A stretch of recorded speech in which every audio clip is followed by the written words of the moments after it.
The mop bucket tipped over with a metallic clang that ricocheted through the marble lobby like a gunshot, and in that instant I knew my marriage was bleeding out on the floor. I stood frozen in the revolving door of the Meridian Towers, briefcase dangling from numb fingers, watching the janitor, Rico, the name stitched in red cursive on his gray uniform, drop to his knees beside my wife. Sarah's laugh floated above the slosh of gray water, bright and careless, the same laugh she'd given me on our honeymoon when I'd spilled champagne down her dress. Only now her hand rested on Rico's shoulder, fingers curling into the fabric as if anchoring herself to something solid. The overhead fluorescence carved harsh shadows under her eyes, but they couldn't hide the secret glowing in her cheeks. I should have stormed forward, demanded answers, made a scene that would echo in the building's security footage forever. Instead I backed into the revolving glass, letting it spit me onto the sidewalk where November wind slapped my face awake. My pulse hammered so loudly I barely heard the text chime. Home late. Client dinner running long. Love you. The lie sat in my palm like a live wire. That night I waited in the dark living room, the grandfather clock ticking like a metronome counting down to detonation. Sarah slipped in just after midnight, heels in hand, hair tousled in a way that had nothing to do with conference rooms. She startled when the lamp clicked on. Jesus, David, you scared me. She pressed a manicured hand to her chest, diamond wedding band glinting like an accusation. Couldn't sleep. I studied the faint red mark on her collarbone, the one her blouse hadn't quite hidden. Client dinner, I said, tasting the words for poison. Must have been some presentation. Her smile faltered, then widened with practiced warmth. You know how these biotech people are, endless slides. She crossed to kiss my forehead, but I caught the scent of cheap pine cleaner clinging to her skin beneath the perfume. My stomach lurched. The next 3 weeks I became a ghost in my own life. I left for work before dawn, returned after she slept, and kept a private browser tab open to the Meridian Towers employee directory. Rico Morales, 32, night shift, divorced, one daughter from a previous marriage. His Facebook, public, careless, was a shrine to weekend fishing trips and a little girl with his same crooked grin. Sarah appeared in none of the photos, yet every Thursday at 11:47 p.m., her phone buzzed with a message that made her bite her lip and disappear into the bathroom. I hired a PI because confronting her felt like stepping off a cliff blindfolded. The envelope arrived on a Tuesday, thick as a brick. Inside, grainy stills of Sarah and Rico in the service elevator, her back against the wall, his hand disappearing beneath her skirt. Another of them in the underground parking garage, her head thrown back in laughter as he lifted her onto the hood of his dented Civic. The final photo stopped my heart. Sarah in our bed, morning light striping her bare shoulders, Rico's arm draped possessively across her waist. The timestamp was 6:14 a.m. last Saturday, when she told me she was at yoga. I didn't cry. I cataloged every lie, every Thursday, every client dinner. I printed the photos, slid them into a manila folder labeled Tax Docs 2024, and waited for the perfect moment to detonate. It came on a rainy Thursday in February. Sarah sat at the kitchen island, palms pressed to her belly as if holding something precious inside. David, she said, voice trembling with rehearsed fragility, I need to tell you something. I poured coffee I wouldn't drink. I'm listening. I'm pregnant. The words hung between us like frost. 8 weeks. The mug trembled in my grip. 8 weeks ago was the company holiday party. Open bar, Rico in a borrowed suit serving hors d'oeuvres because the caterers were short-staffed. I remembered Sarah disappearing after her third martini, claiming a migraine.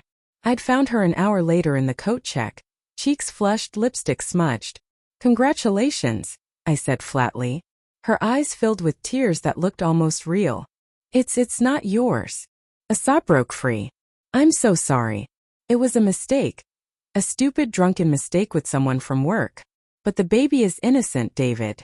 I want to keep it. And I want us to raise it together. As a family. The folder burned against my thigh inside my briefcase. I could have flung the photos across the granite, watched her world shatter like the coffee mug I suddenly wanted to hurl. Instead I heard myself ask, who's the father? She hesitated, then whispered, it doesn't matter.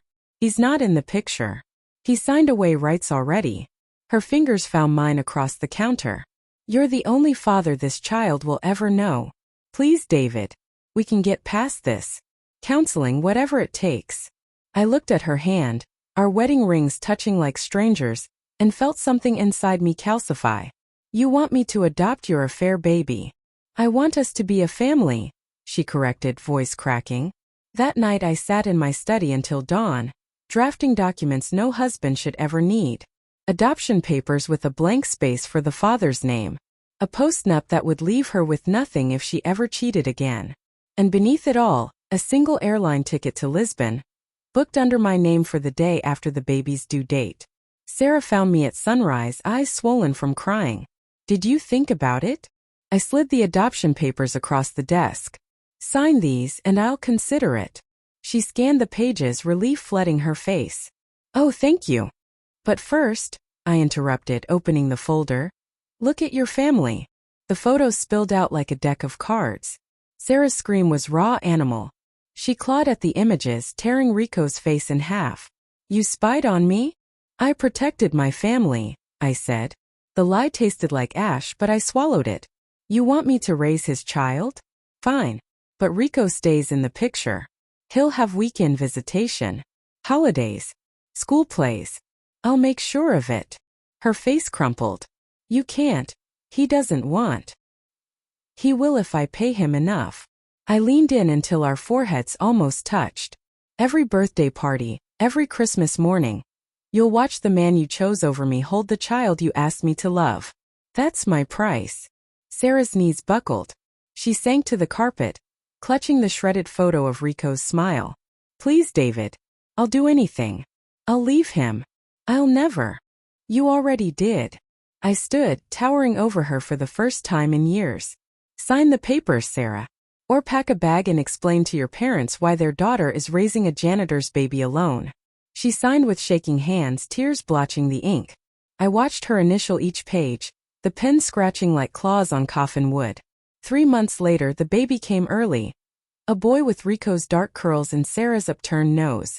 I was in the delivery room because the hospital assumed I was the father. Sarah reached for my hand during contractions. I let her hold it until the nurse asked me to cut the cord. I did cleanly, the way you sever a rope before it drags you under. We named him Lucas after my grandfather. Rico showed up for the first visitation in a too-big blazer, clutching a teddy bear like a shield.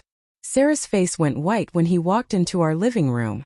I handed him the baby with a smile sharp enough to cut glass. Say hi to Daddy, I told Lucas, voice loud enough for the neighbors to hear. Sarah's sob was swallowed by the closing door. I stood on the porch long after Rico's Civic disappeared, rain soaking my shirt, and felt the first honest emotion in months. Not rage, not even satisfaction. Just the hollow echo of a man who'd won a war and lost his home. Inside, the grandfather clock struck 6. Somewhere in the nursery, Lucas cried. Sarah's footsteps hurried past my study, pausing outside the door. She didn't knock. She knew better now. I opened my laptop, confirmed the Lisbon flight, and began packing a life that no longer fit in this house. The adoption papers sat signed and notarized on my desk. Legal proof that I was Lucas's father in every way that mattered to the state. But the birth certificate, tucked in my safe, told the truth only 3 people would ever know.